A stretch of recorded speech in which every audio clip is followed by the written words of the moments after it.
कभी समझौता नहीं किए।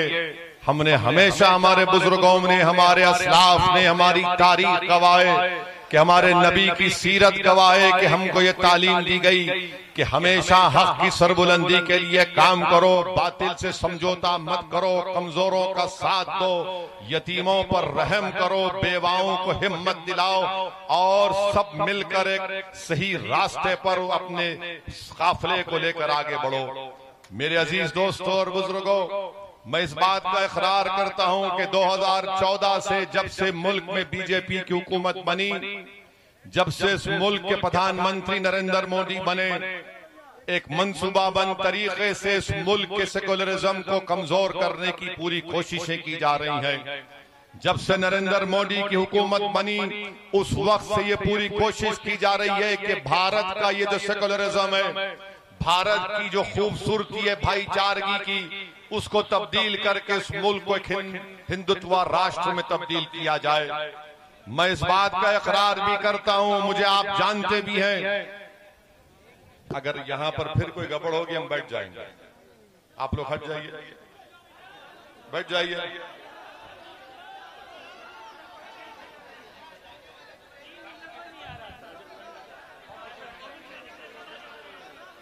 दो 2014 से हम देख रहे हैं कि कभी मॉब लिंचिंग के नाम पर खास तौर से मुस्लिम और दलितों को निशाना बनाया जाता है।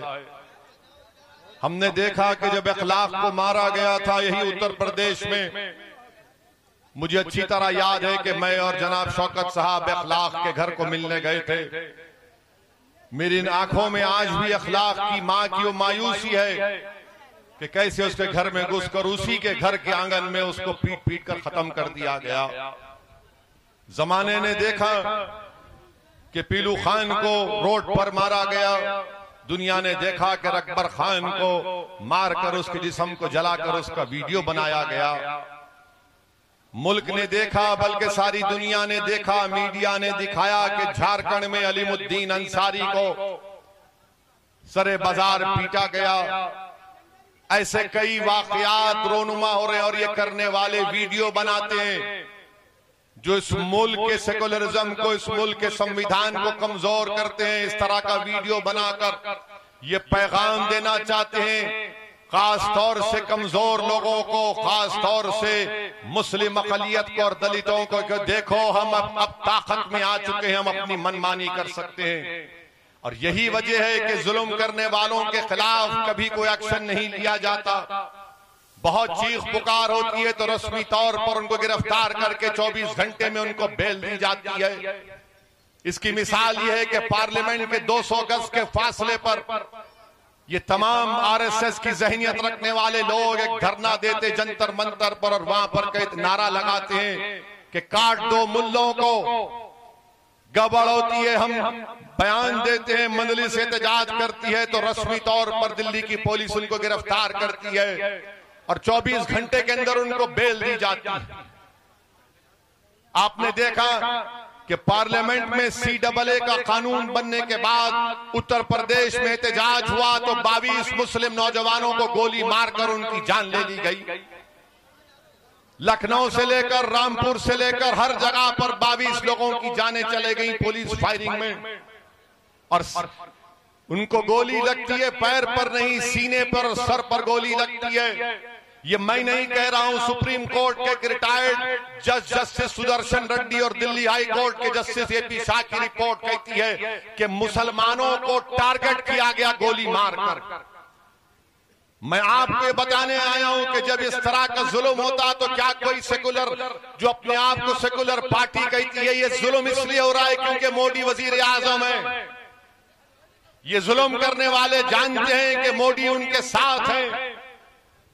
ये जुल्म करने वाले जानते हैं कि बीजेपी की सरकार उनको खामोशी से पीछे दरवाजे से उनकी मदद कर देगी। मगर जहां पर ये जुल्म होता है जो भारत के संविधान के खिलाफ है, जो भारत को कमजोर करने की एक साजिश है, ये नाम निहाद सेकुलर पार्टी कोई आवाज नहीं उठाती। चाहे वो समाजवादी हो, चाहे वो BSP हो या फिर ये पुरानी कांग्रेस पार्टी हो, इनकी जबानों पर ताला लग चुका है, कुछ नहीं कहते। CAA का कानून आया तो आवाज नहीं उठाए।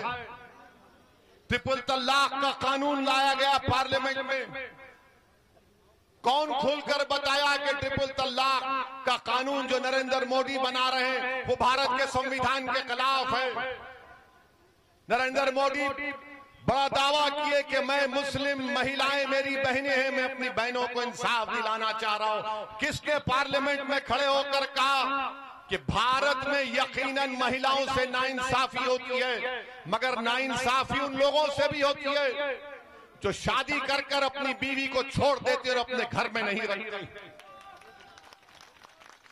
मैंने फिगर्स पेश किए हुकूमत के, भारत सरकार खुद कहती है कि 33 लाख से ज्यादा ऐसे महिलाएं शादीशुदा हैं जो शादीशुदा हैं मगर अपने पति के साथ, अपने हस्बैंड, अपने शौहर के साथ नहीं रहते। जब ये सवाल किया तो बीजेपी चराग हो गई, बोले तुम कैसे उसको संविधान के खिलाफ कर रहे हैं। मैंने उनको याद दिलाया कि सुनो, तुम बड़ी मोहब्बत की बातें कर रहे हो, मेरी गुजरात की भाभी का क्या होगा बताओ। तो फौरन गुस्से में आ गए। आप बताइए, खुलकर क्यों नहीं बोलते भारत की पार्लियामेंट में? हमने संविधान को सामने रखकर कहा कि यह संविधान के खिलाफ है। ट्रिपल तलाक का कानून औरतों पर और जुल्म करेगा, वो छोड़ देगा अपनी बीवी को और भाग जाएगा। और ऐसे ही हो रहा है आजकल, ऐसे ही हो रहा है आजकल।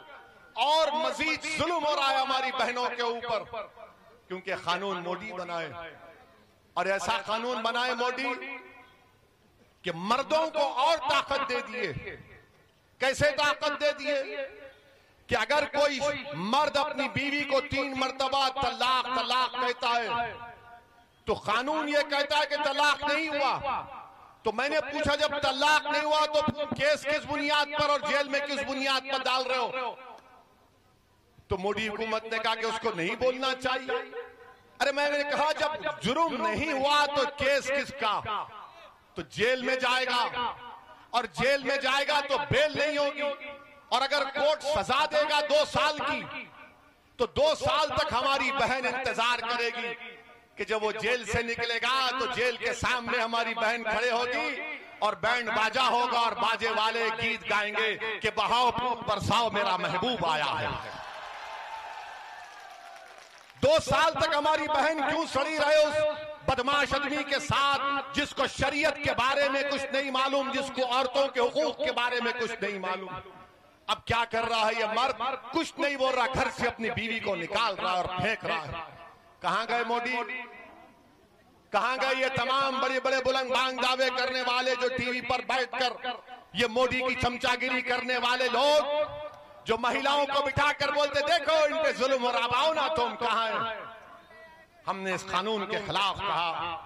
मैं सलाम करता हूं हमारी मां और बहनों को जिन्होंने पूरे मुल्क में, पूरे मुस्लिम महिलाओं ने उस कानून के खिलाफ 8 करोड़ से ज्यादा महिलाओं ने दस्तखत करके प्रधानमंत्री वजीर आजम से कहा हम इस कानून को रिजेक्ट करते हैं। एक और कानून बनाया गया, CAA का कानून, शहरियत का कानून, मजहब की बुनियाद पर बनाया गया। हमने कहा ये बाबा साहब अम्बेडकर के बनाए हुए संविधान के खिलाफ है। पूछिए इन लोगों से, ये समाजवादी BSP से कानून की मुखालिफत कैसे करते ये लोग? अखिलेश यादव तकरीर कर रहे हैं CAA के कानून के ऊपर और बोल रहे हैं कि मैंने लखनऊ हाईवे बनाई, उस पर जेट उतार दिया। पार्लियामेंट में बहस हो रही है शहरियत के कानून पर और मोहतरम अपनी रोड का जिक्र कर रहे हैं। ये इनका रवैया। किसने कहा कि ये कानून संविधान के खिलाफ है? संविधान में मजहब की बुनियाद पर कानून नहीं बनाया जा सकता। किसने पूरी पार्लियामेंट में मोदी के 300 MP के सामने हमने इस कानून को बताया काला कानून है? जिस तरह महात्मा गांधी ने उस वक्त के साउथ अफ्रीका में सफेद फार्म हुकूमत के गलत कानून को फाड़ा था, जलाया था, मैंने कहा कि मैं गांधी को देखकर इस कानून को मोदी के सामने फाड़ता हूं, यह कानून को हम रिजेक्ट करते हैं। और तुम मुझे फिरका परस्त कहते हुए तमाम लोग अगर आपको हमारा वीडियो पसंद आया हो तो इसे लाइक करें, सब्सक्राइब करें और साथ ही बेल आइकन दबाना ना भूलें।